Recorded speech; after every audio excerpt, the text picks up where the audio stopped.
አዶንዬ በጣም ነው ደስ ያለኝ ስለመጣ አክብረኸኝ እግዚአብሔርን በጣም ነው የማመሰግነው ወንድሜና እንዴት ነበር ኤክስፒሪየንስ ሳታሽ እውነቱን የተገረምኩት ባንቺ አክቲንግ ነው ማርያምን 100% ተላብሰሽዋል እና በጣም ደስ የሚለው በጣም ያስቃል ደግሞ ያሳዝናል ሁሉም የተቀላቀለበት ነው በቃ በጣም ማርያምን አይ በጣም ነው የወደድኩት ሁሉም እንዳጠቃላይ ያ ቀይረሽዋል ባይ የሙቪ ኢንዱስትሪ አሁን እያመጣሽው ነው የበለጠ እንዳይሽ ሰልፉ የሁሉ ሰው እኔ ባይጆል የሁሉ ሰልፍ እንግዲህ ያሳውቃል ብዙ ሰው እንደወደደው የሙቪ ማለት ነው የሚገርም ስራ ነው የሰራችው ማርያም በጣም ማየት አለባችሁ እኔ እንደውም ካንቺ ማራለሁ በጣም አክቲንግ ደግሞ አንተም ልትሰራ ነው አይደል በቃ እኔ ማስተምር ማርያም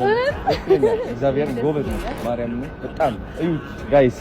የፊልም መታችሁ ማየት አለባችሁ ዓለም ሰገድ ደግሞ እንደምታውቁት ነው ቀልደኛው ማሳዘንም ይችላልበታል ሁሉም ነገር ነው ታምረኛ ነው ፊልም ቴንክ ዩ ሶ ማች ስለመጣ ጀምሮ ስላከበርኩ የታለች እሷ